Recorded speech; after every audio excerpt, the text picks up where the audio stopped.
23वां अध्याय अनु, द्रुह्यु, तुर्वसु और यदु के वंश का वर्णन।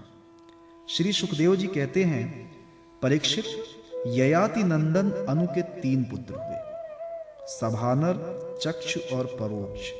सभानर का कालनर, कालनर का सृंजय, सृंजय का जन्मेजय, जन्मेजय का महाशील, महाशील का पुत्र हुआ महामना, महामना के 2 पुत्र हुए, उशिनर एवं तितिक्षु।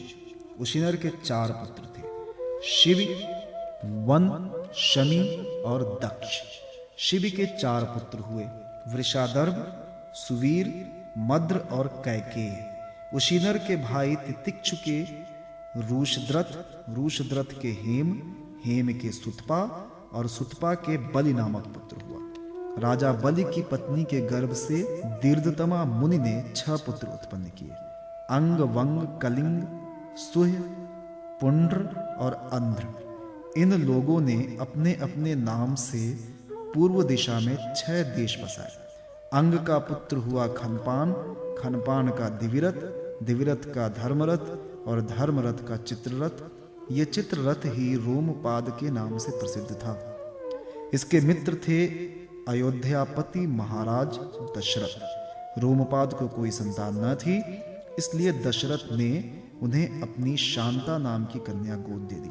शांता का विवाह श्रीश्रृंग मुनि से हुआ। श्रीश्रृंग विभांडक ऋषि के द्वारा हरिण के गर्भ से उत्पन्न हुए थे। एक बार राजा रोमपाद के राज्य में बहुत दिनों तक वर्षा नहीं हुई। तब गणिकाएं अपने नृत्य, संगीत, वाद्य, हाव भाव, आलिंगन और विविध उपहारों से मोहित करके श्रीश्रृंग को वहां ले आई। उनके आते ही वर्षा प्रारंभ हो गई। उन्होंने ही इंद्र देवता का यज्ञ कराया। तब संतानहीन राजा रोमपाद को भी पुत्र हुआ और पुत्रहीन दशरथ ने भी उन्हीं के प्रयत्न से 4 पुत्र प्राप्त किए। रोमपाद का पुत्र हुआ चतुरंग और चतुरंग का पृथुलाक्ष। पृथुलाक्ष के बृहद्रथ, बृहत्कर्मा और बृहद्भानु 3 पुत्र हुए। बृहद्रथ का पुत्र हुआ वृहन्मना और वृहन्मना का जयद्रथ। जयद्रथ की पत्नी का नाम था संभुति। उसके गर्भ से विजय का जन्म हुआ। विजय का धृति, धृति का धृतव्रत, धृतव्रत का सत्कर्मा और सत्कर्मा का पुत्र था अधिरथ। अधिरथ को कोई संतान न थी। किसी दिन गंगा तट पर क्रीड़ा कर रहा था कि देखा कि एक पिटारी में नन्हा सा शिशु बहा चला आ रहा है। वो बालक कर्ण था, जिसे कुंती ने कन्यावस्था में उत्पन्न होने के कारण उस प्रकार बहा दिया था। अधिरथ ने उसी को अपना पुत्र बना लिया। परीक्षित, राजा कर्ण के पुत्र का नाम था वृषसेन। ययाति के पुत्र द्रव्यु के बभ्रु का जन्म हुआ। बभ्रु का सेतु, सेतु का आरब्ध, आरब्ध का गांधार, गांधार का धर्म, धर्म का धृत, धृत का दुर्मना और दुर्मना का पुत्र प्रचेता हुआ। प्रचेता के 100 पुत्र हुए। ये उत्तर दिशा में मलेक्षों के राजा हुए। ययाति के पुत्र तुर्वसु का वह्नि, वह्नि का भर्ग, भर्ग का भानुमान, भानुमान का त्रिभानु, त्रिभानु का उदार बुद्धि, करंधम और करंधम का पुत्र हुआ मरुत। मरुत संतानहीन था, इसलिए उसने पूर्ववंशी दुष्यंत को अपना पुत्र बनाकर रखा था। परंतु दुष्यंत राज्य की कामना से अपने ही वंश में लौट गए। परीक्षित, अब मैं राजा ययाति के बड़े पुत्र यदु के वंश का वर्णन करता हूँ। परीक्षित, महाराज यदु का वंश परम पवित्र और मनुष्यों के समस्त पापों को नष्ट करने वाला है। जो मनुष्य इसका श्रवण करेगा वो समस्त पापों से मुक्त हो जाएगा। इस वंश में स्वयं भगवान परब्रह्म श्री कृष्ण ने मनुष्य के रूप में अवतार लिया था। यदु के 4 पुत्र थे, सहस्त्रजित, क्रोष्ट्रा, नल और रिप। शतजित का जन्म हुआ। शतजित के 3 पुत्र हुए, महाहय, वेणुहय और हयहय।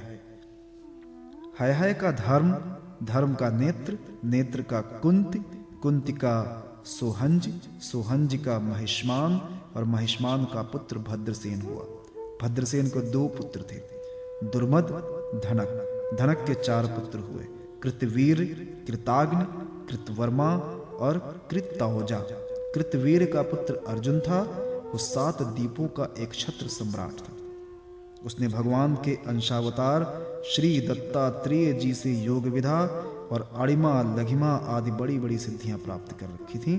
इसमें संदेह नहीं कि संसार का कोई भी सम्राट यज्ञ दान तपस्या योग ज्ञान शास्त्र पराक्रम और विजय आदि गुणों में कार्तवीर अर्जुन की बराबरी नहीं कर सकेगा। सहस्त्रबाहु अर्जुन 85,000 वर्ष तक छहों इंद्रियों से अक्षय विषयों का भोग करता रहा। इस बीच में न तो उसके शरीर का बल ही क्षीण हुआ और न तो कभी उसने यही स्मरण किया कि मेरे धन का नाश हो जाएगा। उसके धन के नाश की तो बात ही क्या है, उसका ऐसा प्रभाव था कि उसके स्मरण से दूसरों का खोया हुआ धन भी प्राप्त हो जाता था। उसके हजारों पुत्रों में से केवल 5 ही जीवित थे। शेष सब परशुराम जी की क्रोधाग्नि में भस्म हो चुके थे। बचे हुए पुत्रों के नाम थे जयध्वज, शूरसेन, वृषभ, मधु और उर्जित। जयध्वज के पुत्र का नाम था तालजंग। तालजंग के 100 पुत्र थे। वे तालजंग नामक क्षत्रिय कहलाए। महर्षि औरवकी शक्ति के राजा सगर ने उनका संहार कर डाला। उन 100 पुत्रों में सबसे बड़ा था वितिहोत्र। वितिहोत्र का पुत्र मधु हुआ। मधु के 100 पुत्र थे। उनमें सबसे बड़ा था वृषणी। परीक्षित, इन्हीं मधु, वृषणी और यदु के कारण यह वंश माधव, वाषणीय और यादव के नाम से प्रसिद्ध हुआ। यदुनंदन क्रोष्टु के पुत्र का नाम था वृजनवान। वृजनवान का पुत्र स्वाहि, स्वाहि का रुशेकु, रुशेकु का चित्ररथ और चित्ररथ के पुत्र का नाम था शशबिंदु। वो परम योगी, महान भोगेश्वर संपन्न और अत्यंत पराक्रमी था। वो 14 रत्नों का स्वामी, चक्रवर्ती और युद्ध में अजेय था। परम यशस्वी शशबिंदु के 10,000 पत्नियां थीं। उनमें से एक एक करके लाख लाख संतानें उत्पन्न हुई। इस प्रकार उसके 100 करोड़ 1 अरब संतानें उत्पन्न हुई। उनमें पृथुश्रवा आदि 6 पुत्र प्रधान थे। पृथुश्रवा के पुत्र का नाम था धर्म। धर्म का पुत्र उष्णा हुआ। उसने 100 अश्वमेघ यज्ञ किए थे। उष्णा का पुत्र हुआ रुचक। रुचक के 5 पुत्र हुए। उनके नाम सुनो: पुरुजित, रुक्म, रुक्मेशु, पृथु और ज्यामद। ज्यामद की पत्नी का नाम था शैब्या। ज्यामद के बहुत दिनों तक कोई संतान नहीं हुई, परंतु उसने अपनी पत्नी के भय से दूसरा विवाह नहीं किया। एक बार वो अपने शत्रु के घर में भोज्य नाम की कन्या हर लाया।